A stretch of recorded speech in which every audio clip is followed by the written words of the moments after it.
중국을 비롯한 외국과 국내 신종 코로나 바이러스의 확산세가 수그러들지 않고 있습니다. 특히 일부 확진자가 다녀간 서울의 백화점과 대형마트, 호텔 등은 임시 휴업에 들어갔고 학교 수백 곳이 개학을 연기하는 등 사회적 파장도 커지고 있는데요.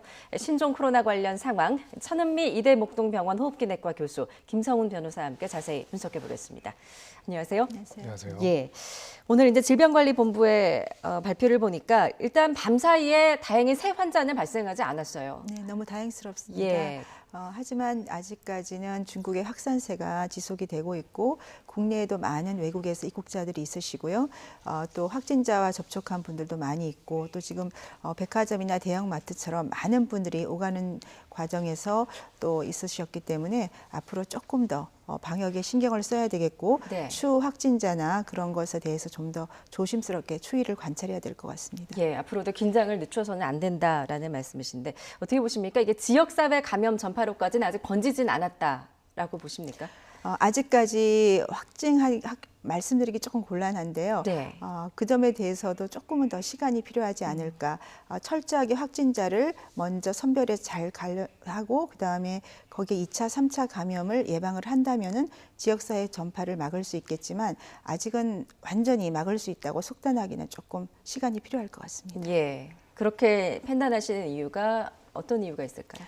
우선은 아직 말씀드린 중국 자체가 확산세가 지속되고 있는 데다가 국내에도 아직까지는 지역사회 전파를 막았다고 할 만한 특별한 증거가 없고 예. 오늘은 확진자가 더 이상 나오지 않았지만 계속 증가 추세였기 때문에 네. 그 점에 대해서 조금 주의가 필요할 것 같습니다. 예, 알겠습니다.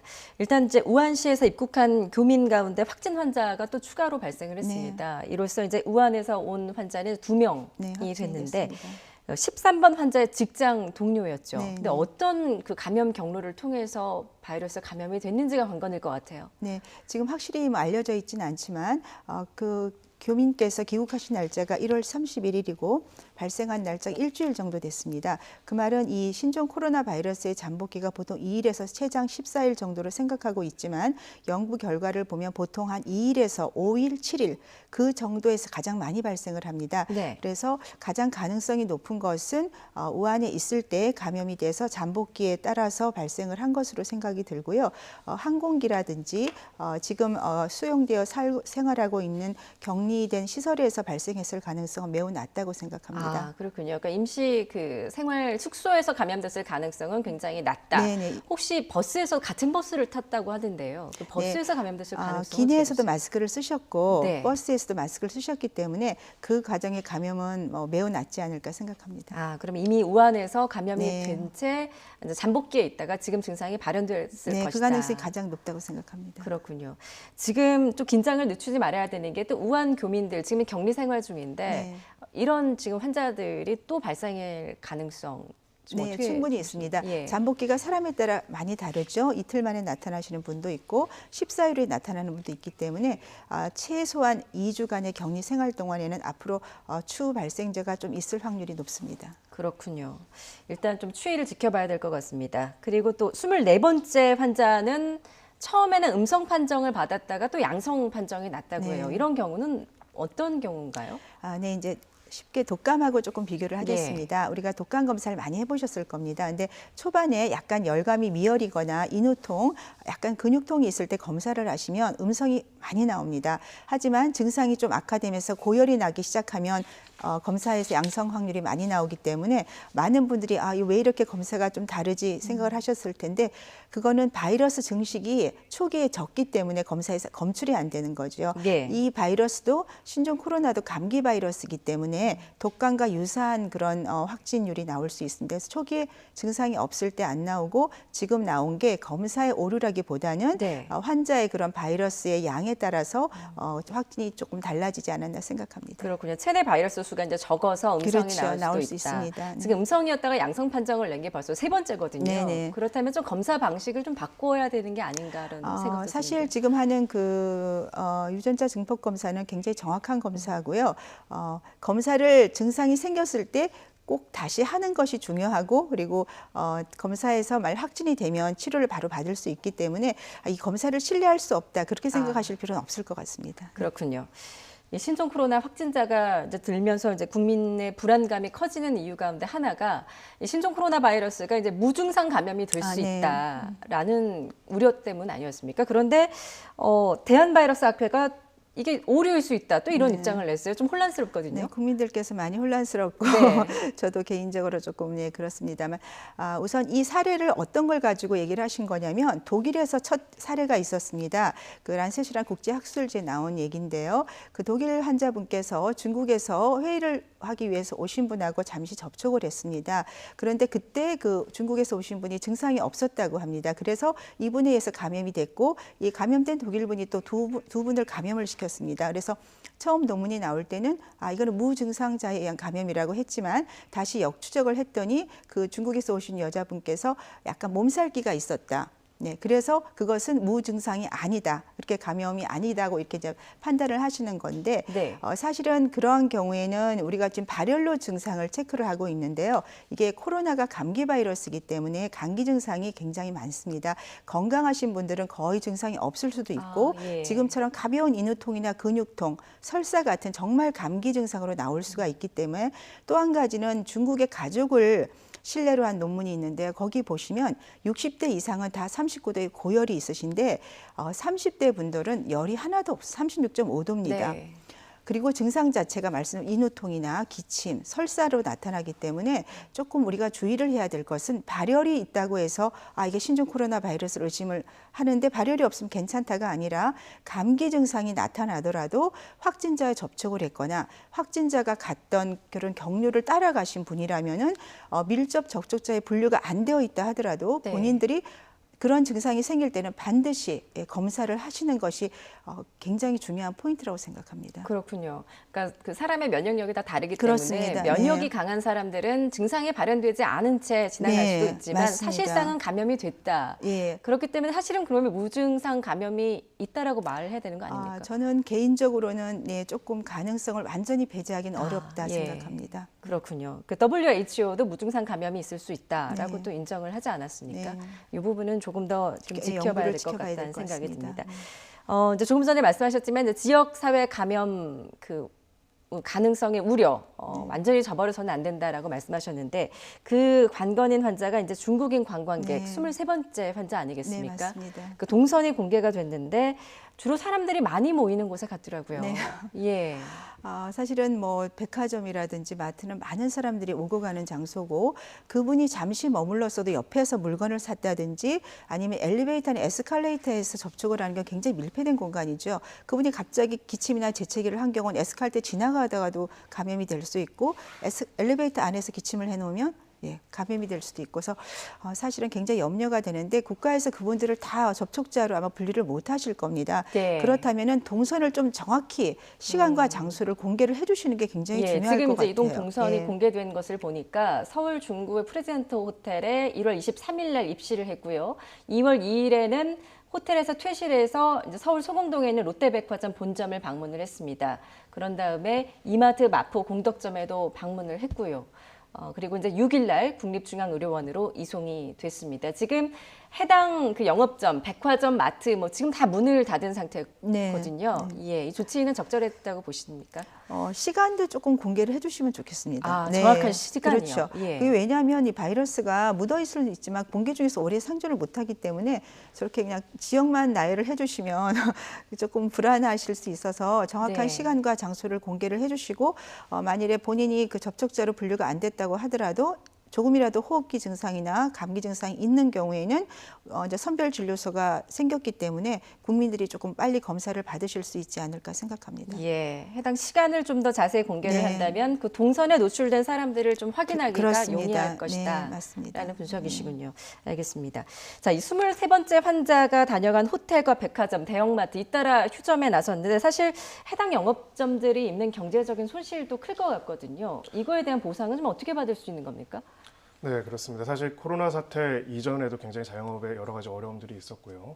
롯데백화점이나 이마트 같은 경우에는 그래도 대형 업체지만은 인근에 있는 작은 업체들은 굉장히 큰 피해를 보고 있고 생존의 문제가 걸린 부분도 있을 것입니다. 예. 근데 지금 이거는 일단은 배상과 보상을 좀 나눠서 봐야 하는데요.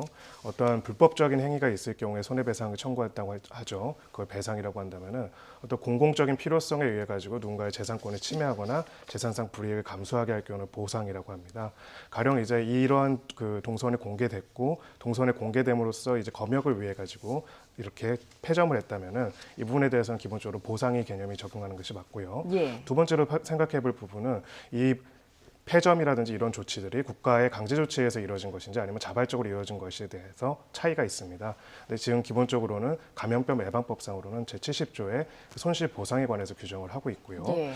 손실 보상에 관해서 이제 어떤 이렇게 강제 격리 조치라든지 아니면 이렇게 출입 제한이라든지 이런 부분에 대해서는 보상할 수 있는 부분들이 있고 또 이렇게 동선이 공개됨으로써 한 부분들 피해를 본 부분이 있으면 보상을 받을 수 있다는 게 있는데 문제는 그 주체를 요양기관이라고 되어 있습니다. 네. 그러니까 병원이나 요양기관들로 일단은 법률에서는 한정 짓고 있거든요.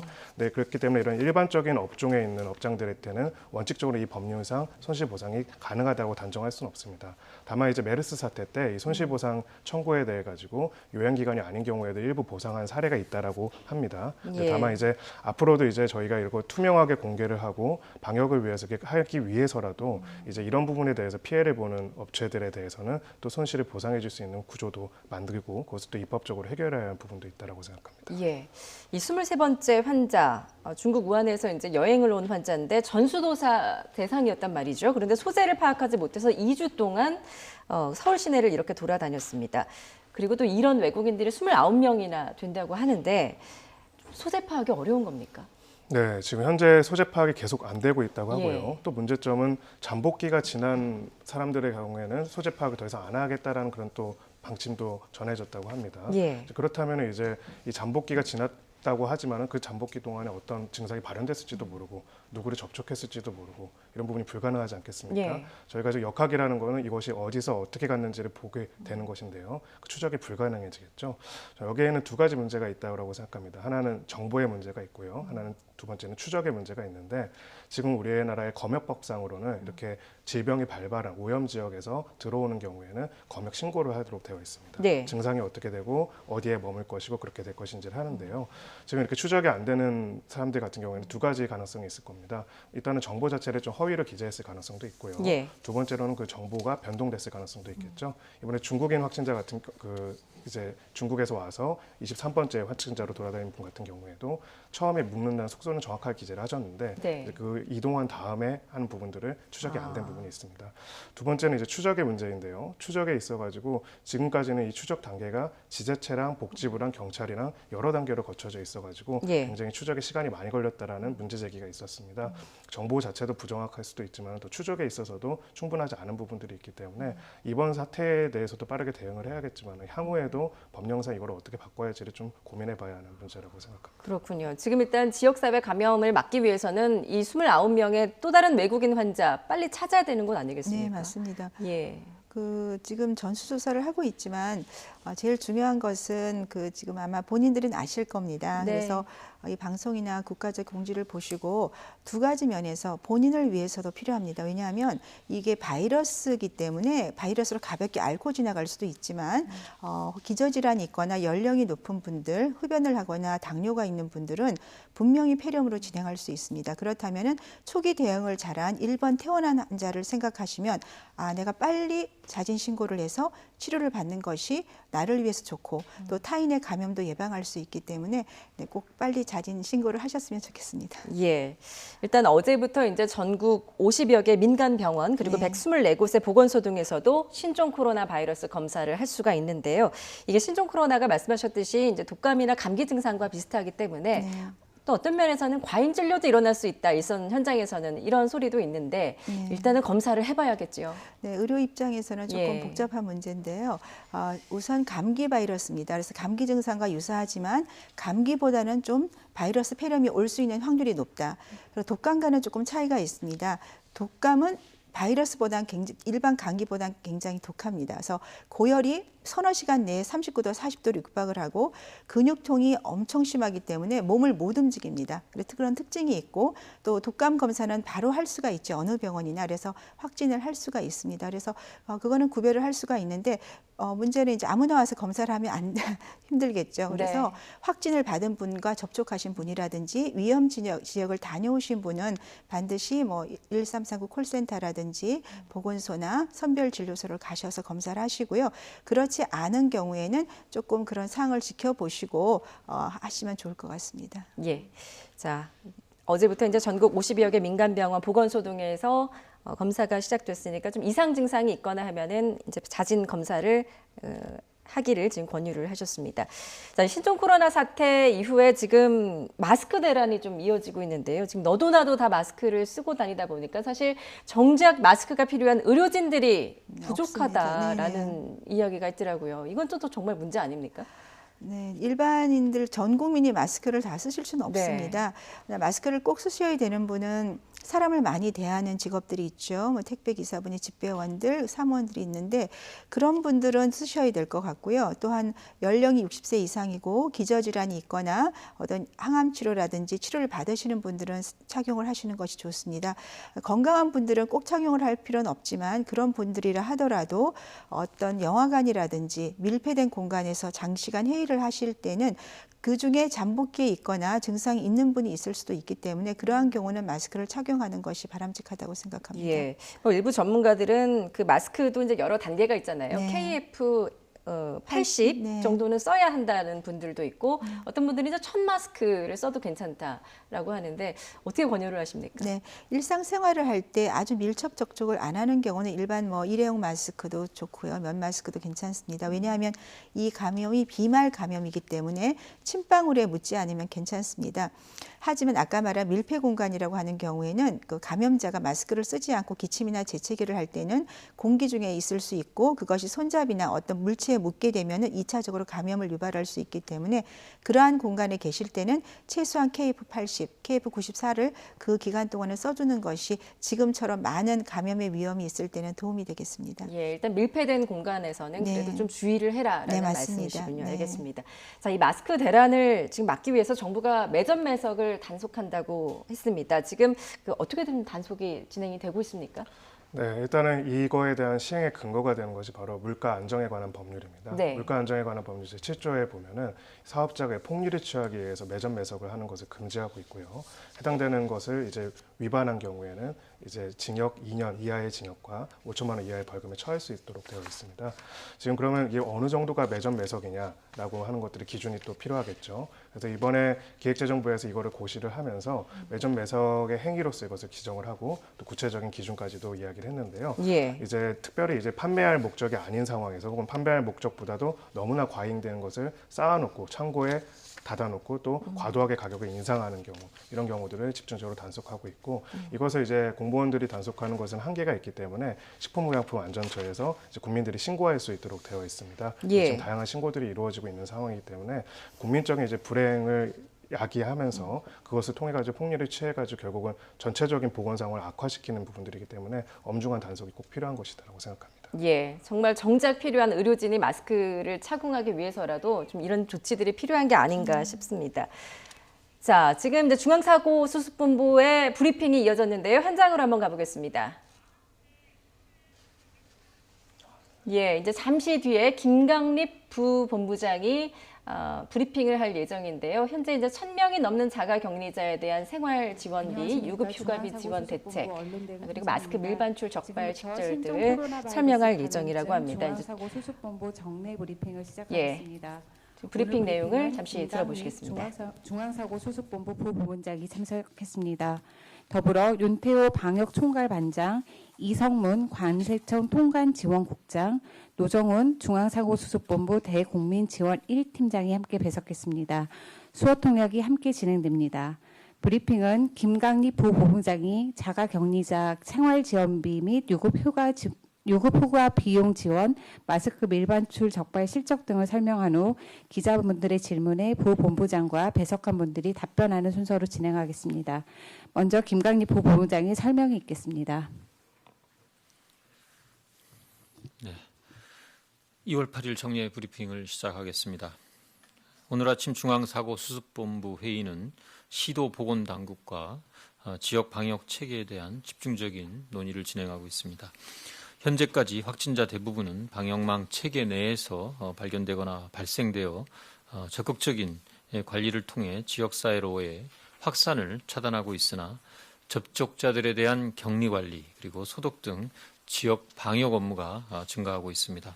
이를 감당하기 위해서 지역 보건소의 방역 인력을 대폭 확충하는 대신 진료 기능과 같은 다른 기능들을 줄이고 있으며 일반 행정 인력도 지역 방역 업무에 투입하는 등 지역 방역 체계를 적극적으로 강화하기로 논의가 되고 있습니다.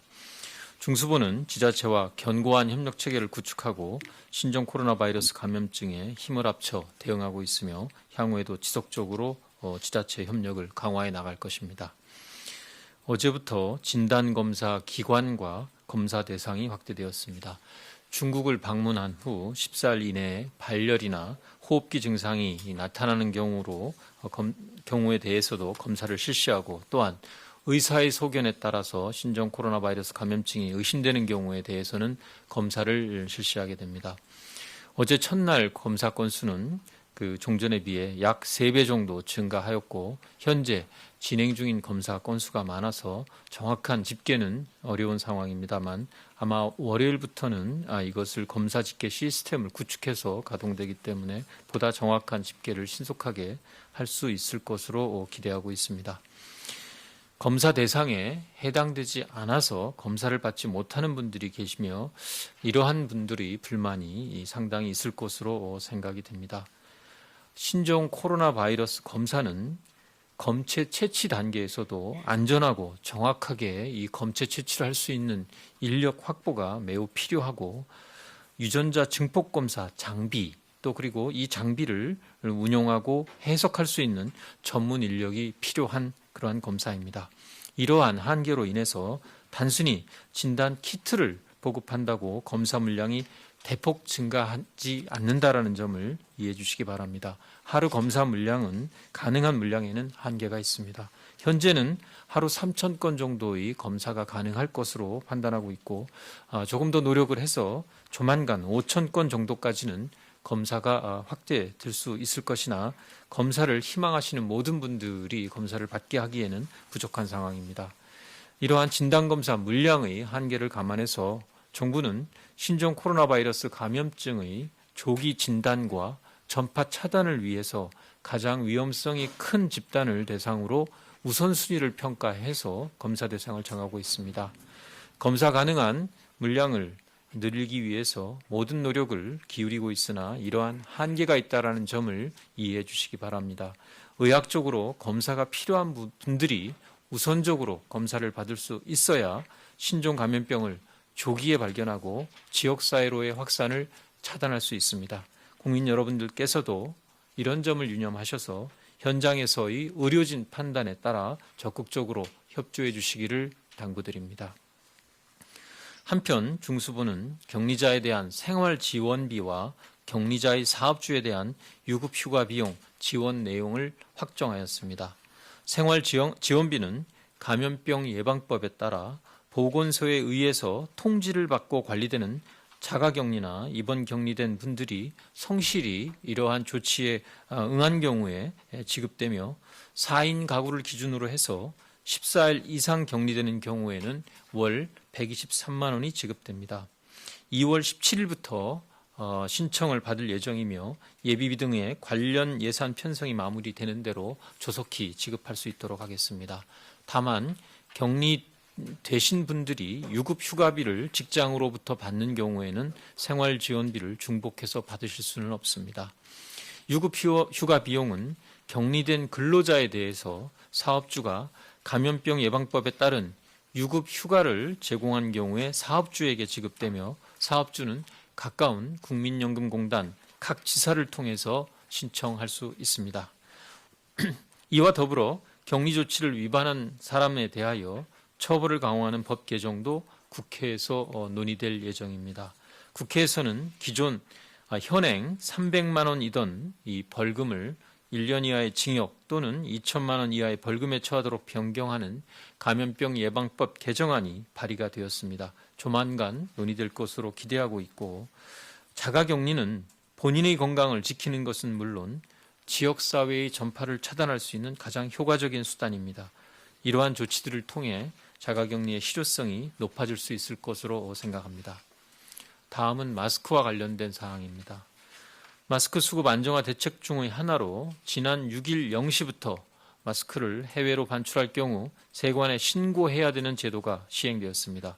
특히 보따리상이나 특송, 우편 등에 의한 대량 반출을 방지하기 위하여 세관에서는 과다한 반출을 보류하거나 신고 없이 또는 허위 신고로 밀반출하는 것을 조사하고 있습니다. 정부는 지난 이틀간 자가사용 기준을 초과하는 과다한 반출 40건 6만 5천여 개를 찾아내어 정식 수출 신고하도록 하였고, 2월 6일에는 2천 개가 넘는 마스크를 밀반출하려는 사례에 대하여 벌금과 함께 압류 조치하였습니다. 2월 7일에는 엑스레이 판독 과정에서 캐리어에 넣어 밀반출하려던 마스크 2,500여 개를 적발하여 유치하였습니다. 아울러 정부는 유통업체에 대한 추적 조사를 통해서 약 150만 개의 매적 행위를 적발하였습니다. 어제 중앙사고수습대책본부와 질병관리본부는 집단시설, 다중이용시설 소독 안내를 마련하여 배포하였습니다. 확진 환자가 발생했거나 경유한 장소에 대한 소독 요령 등을 상세하게 설명한 안내서로서 소독이 필요한 경우에 적극 참고해 주시기 바랍니다. 특히 확진자가 다녀간 장소나 영업장의 경우 적절한 소독을 실시를 하면 소독 다음 날까지는 사용을 금지하되 그 이튿날부터는 사용이 가능하다라는 점을 알려드립니다.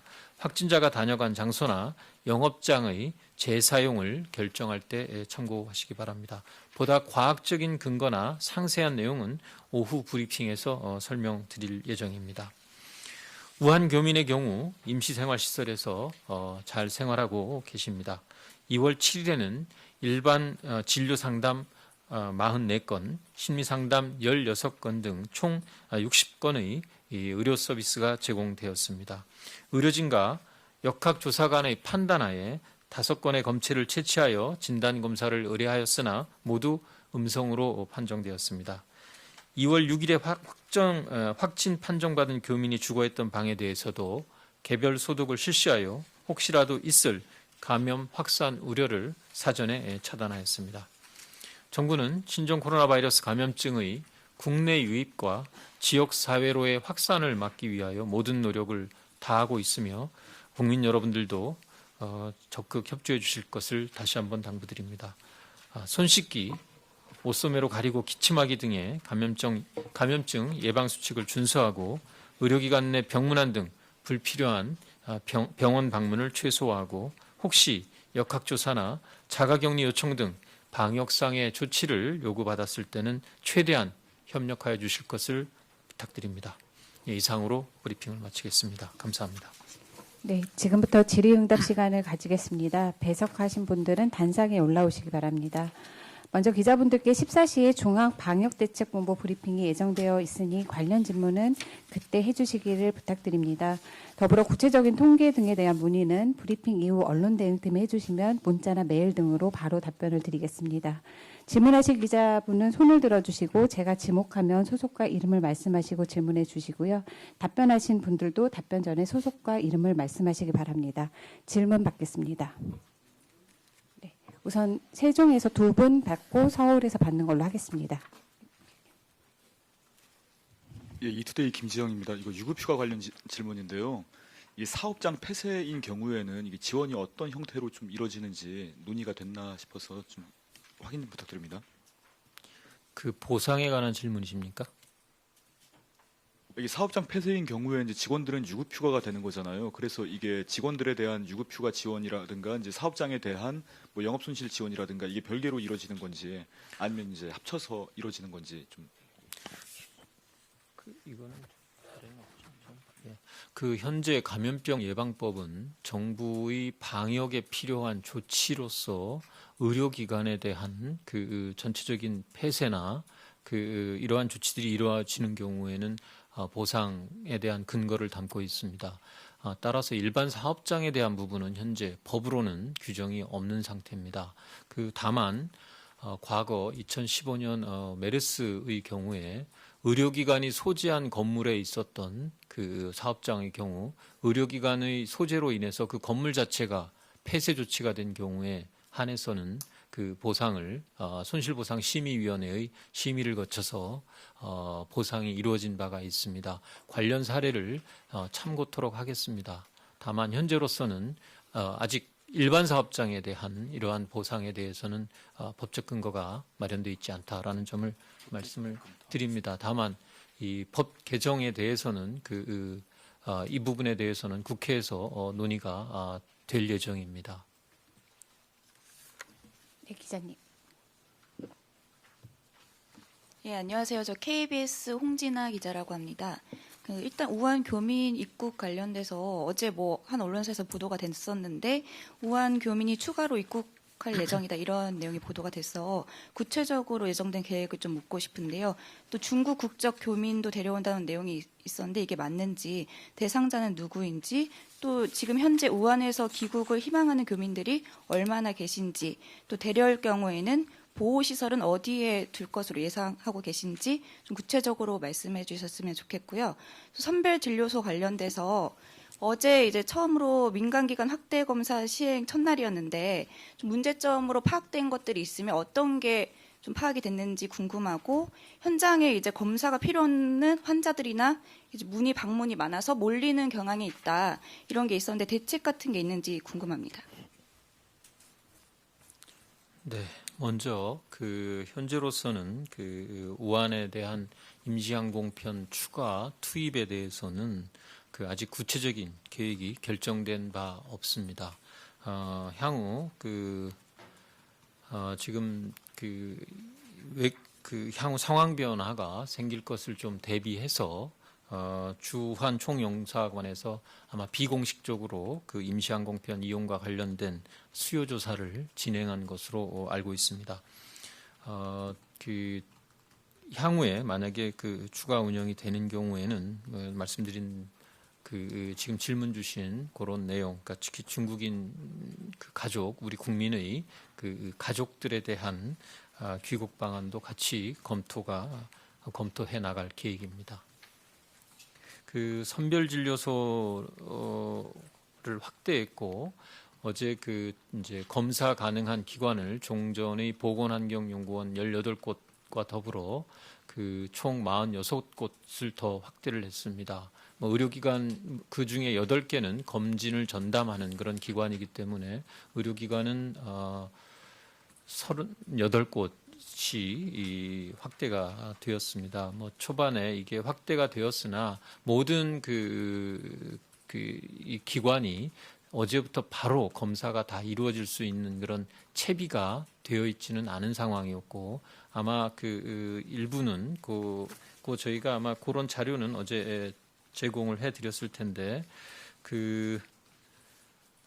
검사 물량에 대한 요구가 과도하게 일어나는 경우가 있었다라고 저희들도 파악을 했습니다. 특히 아까 제가 브리핑 중에도 말씀을 드렸지만 이게 의심이 된다고 하더라도 바로 이렇게 시행을 할 수가 없는 그런 좀 제한점들이 있습니다. 왜냐하면 검사 키트라는 물량 자체는 생산을 통해서 이루어지기 때문에 쉽게 그래도 그나마 쉽게 보급이 될 수 있고 합니다만, 실제 현장에서는 이 코로 이 검체를 채취하는 요거를 넣어서 이 목까지 이게 넣어서 이게 채취를 해야 됩니다. 그래서 이 과정에서는 감염의 위험도 있고 또 정확하게 검체를 채취해야 검사의 정확성을 기할 수 있기 때문에 검체를 채취하는 단계에서도 상당한 한계가 있다라는 것이 지금 어려운 점입니다.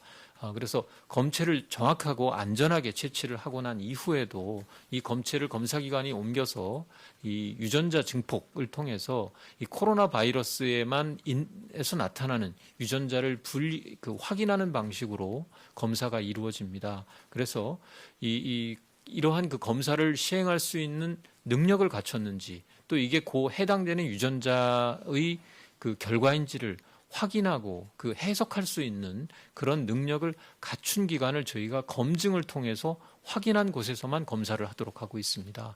그래서 현재는 지금 그 물량 자체가 뭐 우선은 한 3,000건 정도 가능하지만 아마 그 다음 주 초중반쯤 되면 5,000건까지는 올라갈 수 있을 것으로 봅니다. 그럼에도 불구하고 모든 분들이 이 검사를 받을 수는 없을 것으로 저희들은 판단을 합니다. 그래서 그 가능하면 이 부분은 그 검사를 저희가 의료진 판단하에서 하도록 했습니다. 그래서 의료진이 단순 증세가 나타났다고 해서 모든 분들이 검사를 받을 필요도 없고 또 그렇게 하는 것이 자원을 효과적으로 이용하는 것도 아닙니다. 오히려 검사의 필요성이 높다라고 판단되는 위험한 분들을 집중적으로 검사를 해야 그렇지 않은 분들 그렇게 해야 조기에 진단을 통해서 위험을 발견하고 또 지역사회로 전파되는 것을 차단할 수 있다는 점을 국민 여러분들께서도 잘 이해해 주셔서 본인의 판단이 아니라 의료진의 판단에 의해서 검사가 시행될 수 있도록 현장에서의 적극적인 협조를 다시 한번 부탁드립니다. 네, 이제 서울에서 질문 2분 받도록 하겠습니다. TV조선 뉴시스 기자님 순으로 질문해 주세요. 예, 저 TV조선 최은영 기자입니다. 그 자가격리자 지원 말씀해 주셨는데 여기에 그 외국인들 지금 중국인들 자가격리 돼 있는 사람들 이 사람들한테도 그 월 지원비가 되는 건지 그리고 지금 자가격리가 14일이잖아요. 근데 14일인데도 월 지원비가 그대로 나가는 건지 그거 궁금하고요. 지금 현재 외국인 자가격리자는 몇 명인지 이것도 궁금합니다. 그리고 서울시에서 별도로 그 서초구에 30인실 관련해가지고 그 자가격리 시설을 마련을 했는데 외국인들은 거기에 격리가 되는 건지 그리고 이건 다른 질문인데 그 이번 주말이 저기 질문을 조금 끊어서 해주시면 좋겠습니다. 제가 다 리스트를 적고 하기가 좀 어렵기 때문에 일단 여기까지 좀 답변 듣고 뭐 추가로 좀 질문해 주시면 어떨까 싶습니다. 예, 알겠습니다. 예. 그 몇 분에 대해서 가능한지?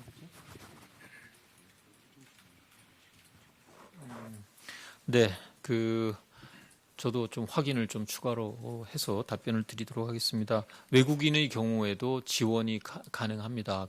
이 지원 기준은 세대원 수에 따라서 차등된 금액으로 지원을 합니다. 아까 제가 123만 원으로 말씀드린 경우는 4인 세대의 경우에 생활지원금이고 외국인들 경우에는 1인 가구 지원으로 지원을 합니다. 그래서 금액은 좀 확인을 해서 45만 4,900원이 14일 이상 된 경우에는 45만 9천 원이 지원이 됩니다. 그리고 그 외국인 자가격리자 숫자는 중앙사고수습본부의 브리핑 내용 듣고 계십니다. 지금까지 내용을 좀 정리해 보니까요. 일단 진단검사 물량의 한계 때문에 다음 주까지는 일단 하루 3,000건에서 5,000건으로 확대하는 것을 목표로 하고 있다. 그리고 모두 다 검사할 수는 없기 때문에 의학적으로 검사가 필요한 부분들을 선별을 하겠다라는 이야기입니다. 어떻게 평가를 하십니까? 네, 맞습니다. 모두들 불안하시기 때문에 나도 네. 검사를 받아봐야 되지 않을까 생각하실 수는 있지만 이제 의사분이 보시기에 이분은 위험 지역을 다녀왔고 확진자와 접촉한 경험이 있다. 그렇지 않더라도 그 지역의 동선에 노출된 경험이 있다. 이런 걸 판단을 하고 그다음 임상 증상을 봤을 때 독감도 아니고 감기로 보기는 조금 애매하다. 네, 그래서 의사의 재량에 따라서 검사를 할 수 있다고 하니까 일반 국민들께서 너무 불안해하지 마시고 만일에 본인이 검사를 원하더라도 우선 연락을 하셔서 내가 이러는 증상이 있다 얘기를 하시게 되면 담당 의료진께서 아마 정확히 상담을 잘 해주시리라 생각합니다. 예. 또 이제 자가격리자에 대한 생활지원비 방안도 발표가 되는데 일단은 4인 가구 기준으로 14일 이상 격리될 시에 월 123만 원을 지급하겠다. 그렇지만 직장에서 이제 유급휴가비를 지원받는 경우에 중복은 중복 지원받는 건 불가하다라고 밝혔습니다. 눈에 띄는 부분이 그 격리 조치를 위반할 시에 처벌을 강화하겠다라고 밝혔거든요. 네. 어떻게 보십니까? 네, 일단 우리가 두 가지를 나눠봐야 합니다. 예. 무언가를 지원을 해주는 거에 있어가지고는 정부의 재량권이 굉장히 넓습니다. 법에다 규정이 없다 하더라도 지원을 해줄 수가 있고요. 반면에 어떤 강제적인 조치를 하거나 형사적인 처벌을 함에 있어서는 죄형복정주의 원칙상 법률에 명확한 근거가 있어야 하고 그것이 또 예측이 가능해야 합니다. 그래서 지금 일단 이번에 말하는 처벌을 강화한다라는 내용은 지금 최대 벌금 300만 원 정도밖에 되지 않기 때문에 예. 이 부분을 이제 징역형까지 추가해가지고 검역 조치에 거부하는 사람들에 대해서는 더 강한 처벌을 하겠다는 부분인데요. 이것이 적용이 되려면은 이제 입법적으로 통과가 되어야 네. 법률안 개정이 필요하고요. 좀 더 중요한 부분은 이제 법률가들이 봤을 때 중요한 부분이라고 생각하는 부분 중에 하나는 감염병이 걸리고 그 감염병에 대해서 역학조사나 이런 걸 거부했어야 하는데 이 감염병이 보통 법정되어 있습니다. 메르스 같은 경우에도 법정 감염병으로 지정이 되어 있거든요. 네. 지금 우리나라 법률상으로는 보건복지부 장관이 신속하게 지정할 수도 있도록 되어 있습니다.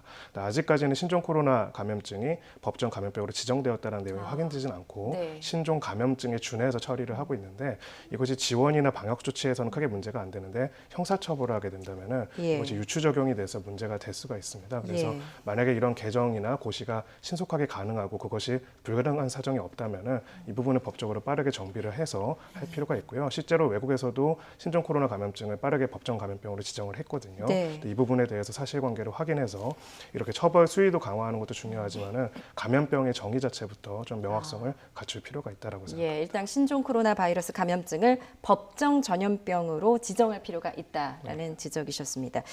어제 이제 국내 의료진들이 이번 이제 신종 코로나 바이러스 워낙 미지의 바이러스이기 때문에 잘 알지 못하지 않습니까? 근데 지금까지의 이제 환자들을 치료한 결과 좀 아직 단정할 수는 없지만 이번 신종 코로나 바이러스에는 전파 속도는 굉장히 빠르지만 일단 중증도는 낮다라고 발표를 했습니다.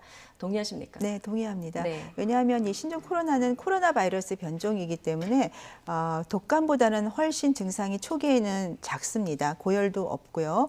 그렇지만 전파력에서 보면은 메르스가 1 이하고 사스가 4 정도 되는데 초반에 나온 결과는 한 2.89 정도 나왔습니다. 이 신종 코로나가. 근데 조금 더 높아지고 있어서 아마 사스와 유사하게 한 3, 4 정도는 될 것이다 생각을 하고 있기 때문에 전파력은 강하지만 하지만 환자들의 예우를 보면 메르스가 치사율이 35에 40%였고요.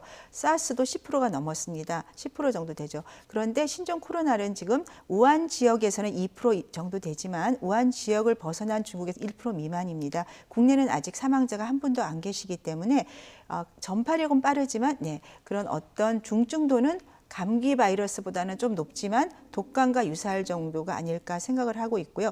독감은 그 대신 굉장히 많이 걸리죠.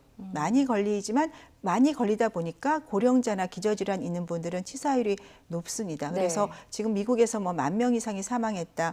그 숫자를 생각한다면 이 신종 코로나 바이러스가 그렇게 위험하지 않게 생각할 수 있지만 어쨌거나 새로운 바이러스이기 때문에 국민들이 느끼는 그런 불안감이 큰 것 같습니다. 예, 중국 대학의 연구 결과가 나왔는데 이게 이제 신종 코로나 바이러스가 멸종 위기종인 찬산갑을 통해서 인간으로 전파됐을 것이다라는 결과가 발표가 됐더라고요. 네. 예.